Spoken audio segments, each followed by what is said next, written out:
Nous allons procéder maintenant à la correction des exercices. Alors, exercice 9, on considère la fonction f dont le tableau de variation est donné ci-dessous, et on nous dit réaliser, si c'est possible, la comparaison des images. Donc, comparer, ça veut dire laquelle est la plus grande, laquelle est la plus petite. Donc, moins 5, on sait que l'image de moins 5, c'est moins 2. Donc, on a moins 2.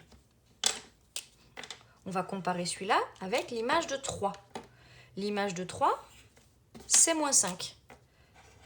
Donc, du coup, on écrit f de moins 5 et f de 3 pour l'image de moins 5 et l'image de 3. Et on met quoi comme signe? L'image de moins 5, c'est moins 2. L'image de 3, c'est moins 5. C'est celle-là la plus petite. Donc, on met f de moins 5 supérieur à f de 3. Ensuite, pour la B, on va comparer l'image de 6 et l'image de moins 4. Alors, l'image de 6, on a 6 ici. Donc, son image, c'est moins 3. Et pour l'image de moins 4, là, on ne va pas avoir une valeur exacte, mais du coup, on va le chercher où c'est, moins 4. Donc, c'est pas là-dedans. C'est pas entre moins 12 et moins 5. Moins 9,5, c'est moins 4,5, donc c'est pas là-dedans. Donc, moins 4 est quelque part là-dedans. Moins 4. Donc, son image, on sait qu'elle va être entre 2 et 6.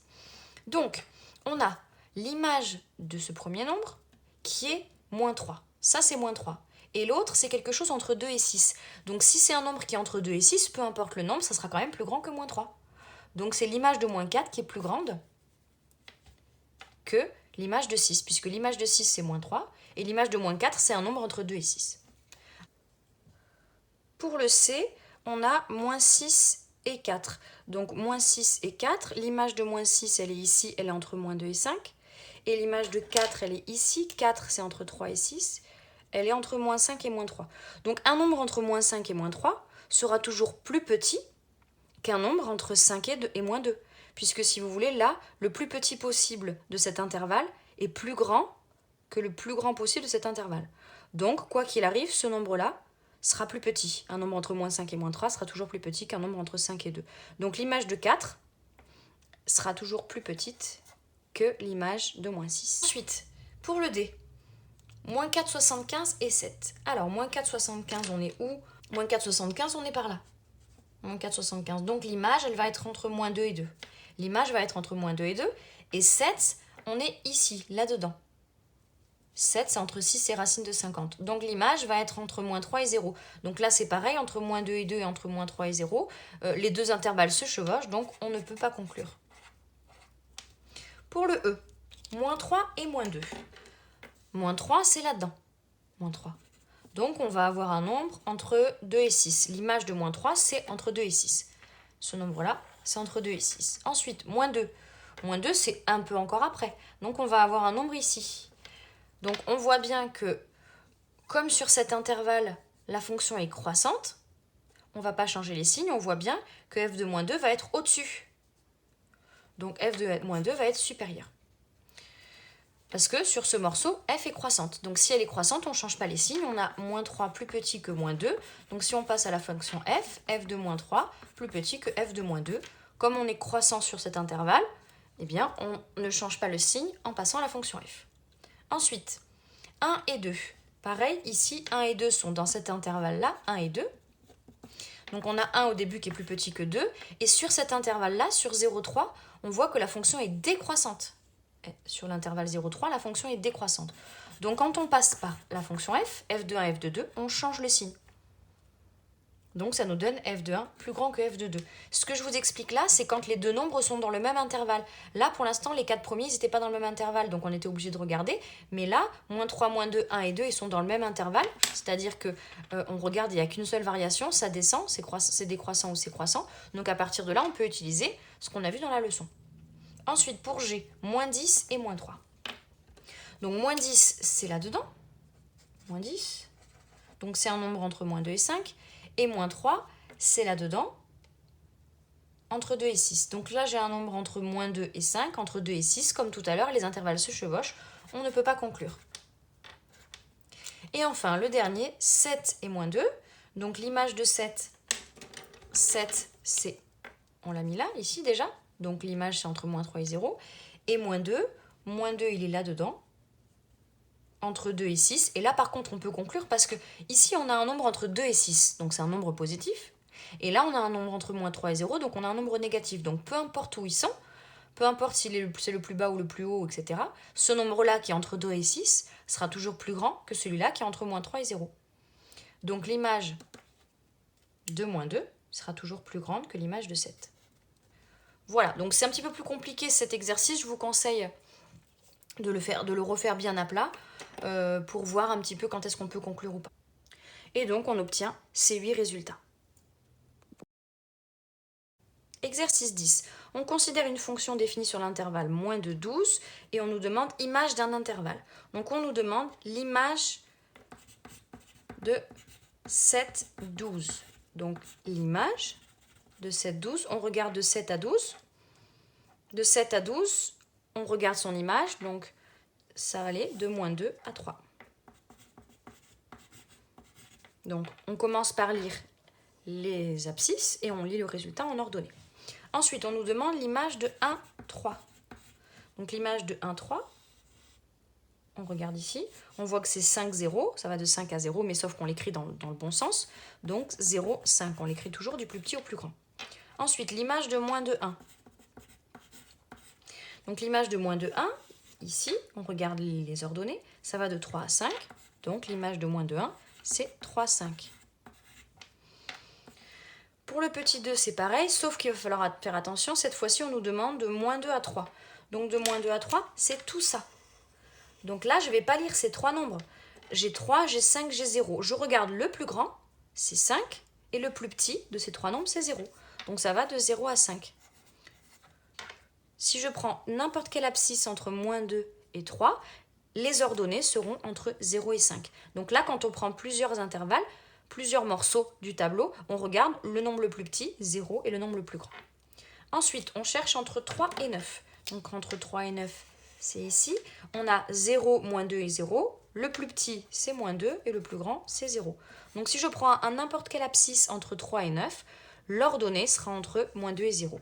Et enfin, le dernier, sur 1, 12. Donc c'est sur tout ça. Sur tout ça, tout cet intervalle-là. Donc j'ai 5, 0, moins 2, 0, 3. Je prends le plus petit de tous ces nombres-là, c'est moins 2. Et le plus grand, 5, 0, moins 2, 0, 3, c'est 5. Donc si je prends n'importe quel nombre entre 1 et 12, son ordonnée sera entre moins 2 et 5. Voilà pour l'exercice 10. Exercice 11. On nous donne la fonction f dans un repère et il faut justifier les affirmations. Donc on nous dit quelle est l'image du nombre moins 9. Donc on va à moins 9 en abscisse, on lit le résultat et on trouve que le résultat c'est moins 5. Donc f de moins 9 égale moins 5. Quand il y a marqué de justifier, en général, quand c'est un graphique, on vous demande de faire les petits traits de construction. À la règle. Ensuite, pour le B, on nous dit quels sont les antécédents par f du nombre moins 1,5. Donc quand c'est antécédent, on a dit qu'on prenait la règle, qu'on se mettait sur les ordonnées à moins 1,5, qu'on traçait une droite parallèle aux abscisses et qu'on regardait quand est-ce que ça coupait la courbe. À deux endroits, ça coupe à deux endroits, ça coupe à moins 7 et à moins 3,5. Donc voilà, je laisse les traits de construction pour justifier. Ensuite, pour la 2, on nous dit donner l'ensemble de définition de la fonction f. Donc, où est-ce qu'elle est commencée à être tracée, cette fonction ? Elle a commencé ici. Quelle abscisse ? Moins 10. Donc, df, ça commence à moins 10. Et ensuite, jusqu'où elle a été tracée ? Jusqu'ici. Et son abscisse, c'est moins 0,5. Voilà. Comme il n'y a pas de point ni de crochet, ça veut dire qu'on prend. Quand il n'y a pas ni de petits points comme ça, ni de crochet, ça veut dire que c'est un petit point par défaut. Donc, voilà son domaine de définition. Ensuite, on nous demande son tableau de variation. On doit mettre le domaine de définition. Ça va de moins 10 à moins 0,5. Ensuite, on met les flèches. C'est croissant d'abord jusqu'ici et ensuite c'est décroissant. Donc, croissant, décroissant. Et ensuite, on remplit le tableau. Ici, ça commence à moins 10 en abscisse et en ordonnée, c'est moins 6. Ensuite, ça monte jusqu'à ce point-là. Ce point-là, ses coordonnées, c'est moins 5 et moins 0,5. Moins 5, moins 0,5. Et ensuite, ça descend jusqu'à ce point-là. Ses coordonnées sont moins 0,5, moins 5,5. Moins 0,5, moins 5,5. Voilà, j'ai tracé, j'ai complété le tableau de variation. Question 3. Donnez les coordonnées du point le plus haut de la courbe. Ben, quand on regarde ici, le point le plus haut de la courbe, c'est ce point-là, ça s'appelle aussi le maximum. Donc les coordonnées du point M, c'est -5, -0,5. Et on nous demande quelle est la valeur maximale atteinte par la fonction f. En fait, on nous demande le maximum. Le maximum, on a dit que c'était l'ordonnée du point le plus haut de la courbe. L'ordonnée du point le plus haut, c'est -0,5. Donc le maximum est -0,5. Ça veut dire que peu importe le point qu'on prendra sur la courbe, l'ordonnée ne dépassera jamais -0,5. Et enfin, pour la question 4, on nous demande donner le minimum de la fonction f. Donc le minimum, on a dit que c'était l'ordonnée du point le plus bas. Donc on regarde, le point le plus bas, c'est celui-là. Et on regarde son ordonnée c'est -6. Et on nous dit, et la valeur de x pour laquelle il est atteint, donc il est atteint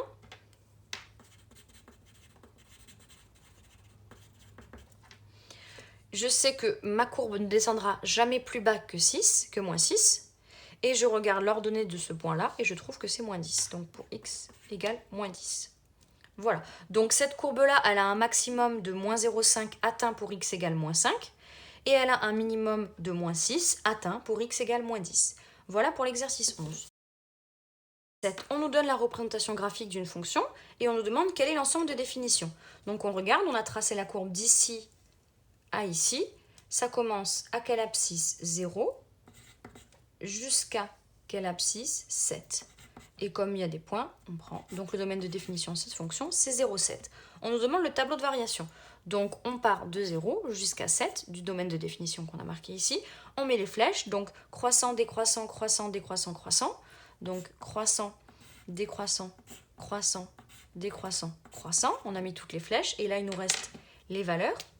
Ce point-là a pour coordonnées 0,2, 0,2.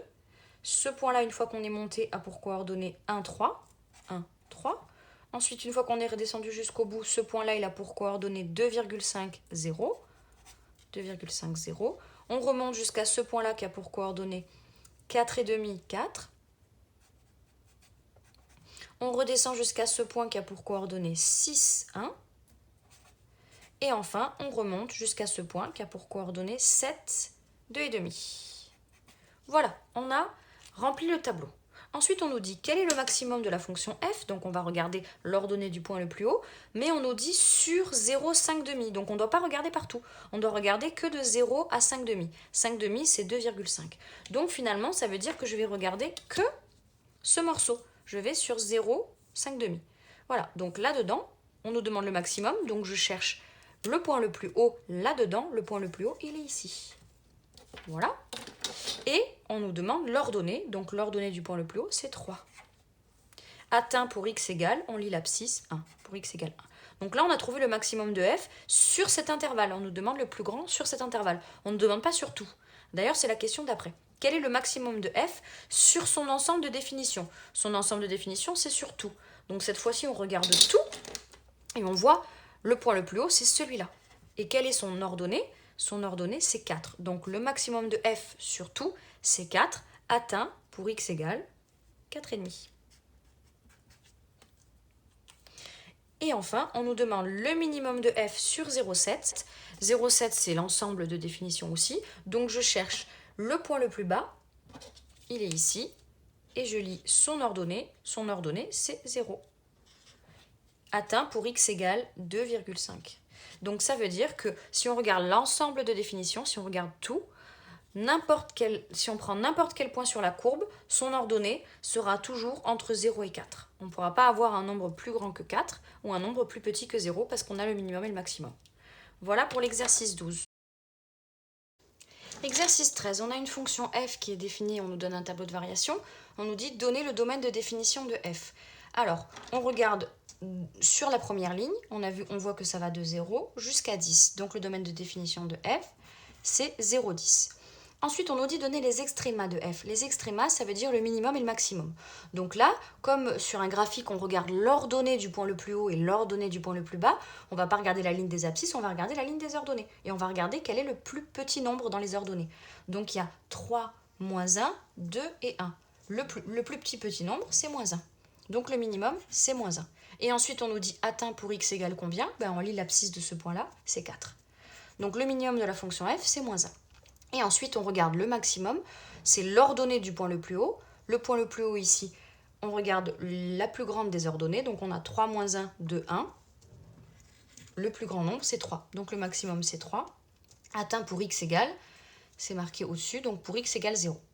Voilà, donc ça veut dire que peu importe l'abscisse qu'on prendra, entre 0 et 10, l'ordonnée va toujours se situer entre moins 1 et 3. Ensuite, on nous dit de donner les coordonnées de 4 points de la courbe de f. Donc si on les entoure comme on a vu précédemment en colonne, on va avoir 4 points, je les appelle ABCD. Le premier va avoir pour coordonnées 0, 3, le deuxième 4, moins 1, le troisième 8, 2 et le quatrième 10, 1. Donc je sais que quoi qu'il arrive, ma fonction f, elle passe par ces 4 points. Et enfin, peut-on comparer f de 1 et f de 3? Donc 1 et 3, on va les regarder en abscisse au début pour pouvoir comparer les images en ordonnée à la fin. Donc 1 et 3 sont tous les deux des nombres entre 0 et 4. Donc on va regarder que là-dedans. On les marque 1 et 3. On sait que 1 est plus petit que 3. Et ensuite, on voit bien que sur cet intervalle-là, sur l'intervalle 0,4, la fonction f, elle est décroissante. Donc là, on a 1 et 3, on a f de 1 et f de 3. Comme on passe à la fonction f et qu'elle est décroissante sur ce morceau-là, on change le signe, inférieur deviendra supérieur. Donc l'image de 1 sera toujours plus grande que l'image de 3. Par contre, si on avait pris des nombres là-dedans, entre 4 et 8, par exemple, si on avait pris 5 et 6, on aurait 5 plus petit que 6, et ensuite on comparerait f de 5 et f de 6. Comme dans cet intervalle-là, la fonction elle est croissante, quand f est croissante, on ne changerait pas le signe. Donc à chaque fois qu'on a du décroissant, on change le signe. Quand on a du croissant, on ne change pas le signe. Voilà pour l'exercice 13. Exercice 14, on a une fonction f, on a la courbe représentative et on nous demande de donner l'ensemble de définitions. Donc je regarde où est-ce qu'elle commence. Elle commence à ce point-là. Ce point-là, ça a pour coordonnées. Alors là, on voit bien que chaque unité est partagée en 4 petits carreaux. Donc si chaque unité est partagée en 4 petits carreaux, ça veut dire que chaque petit carreau vaut 0,25. Donc là, on est à moins 5,25. Moins 5,25. Jusqu'où? Jusqu'à ce point-là, qui est à 2,5. Ensuite, on prend moins 5,25. Et là, comme il y a le petit crochet, on ne prend pas 2,5. Ensuite, on nous dit donner le tableau de variation. Donc le tableau de variation, on commence à moins 5,25. On va jusqu'à 2,5. C'est le domaine de définition. On n'oublie pas la deuxième barre ici, puisqu'il y a le petit crochet. Et ensuite, on met les variations. Ça, c'est croissant jusqu'ici. Puis ensuite, c'est décroissant jusqu'ici. Puis c'est de nouveau croissant jusque là. Et enfin, c'est décroissant jusqu'à la fin. Il nous reste à remplir, à compléter les nombres. Donc, ce point-là a pour coordonnées moins 5,25 en abscisse et en ordonnée 0,5. Ensuite, on monte jusqu'à ce point-là. Quelle est son abscisse? Moins 4. Quelle est son ordonnée? 2,5. Ensuite, on redescend jusqu'à ce point-là. Quelle est son abscisse? Moins 1 et son ordonnée moins 1. Donc moins 1 en abscisse et moins 1 en ordonnée. Ensuite, on remonte jusqu'à ce point-là. Ses coordonnées, c'est 0,5 en abscisse et 0,75 en ordonnée. 0,5 en abscisse et 0,75 en ordonnée. Et enfin, on descend jusqu'à ce point-là, qui a 2,5, 0,25 ici. Donc voilà, on a dressé le tableau de variation. Ensuite, on nous demande le tableau de signes cette fois-ci. Donc là, c'est important, cet exercice, je vous l'ai mis parce qu'il faut vraiment que vous ne vous trompiez pas entre tableau de variation. Qui dit variation dit des flèches, et qui dit tableau de signes dit des plus et des moins. On l'a vu dans un autre chapitre. Donc déjà, on écrit qu'on va de moins 5,25 jusqu'à 2,5 avec la double barre, ça ne change pas. Maintenant, on va regarder le tableau de signes. Donc, signe, ça veut dire positif ou négatif. Donc, on ne regarde pas du tout si ça monte ou si ça descend. On ne regarde pas du tout si c'est croissant ou décroissant. On regarde juste si c'est positif ou négatif. Comment voir qu'une fonction est positive? Elle est positive quand elle se situe au-dessus de l'axe des abscisses. Et elle est négative quand elle est au-dessous. Donc là, vous voyez que tout ce morceau-là, il est au-dessus des abscisses, tout ça, jusqu'à ce point-là. Jusqu'à ce point-là, c'est positif. Donc, jusqu'à quelle abscisse? Jusqu'à moins 2. Donc, jusqu'à moins 2, c'est positif, donc je mets un plus. À moins 2, ça touche les abscisses, donc ça va me donner mon 0. À moins 2, elle s'annule. Ensuite, tout ce morceau-là, elle est négative jusqu'à 0. Donc, jusqu'à 0, elle est négative.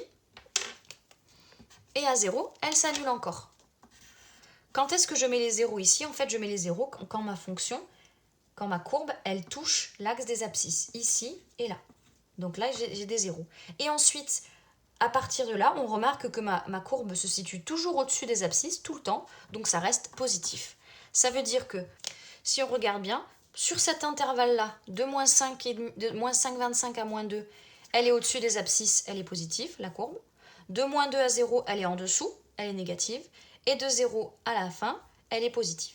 Et du coup, ça me donne ce tableau de signes, plus, moins et plus. Voilà pour l'exercice 14.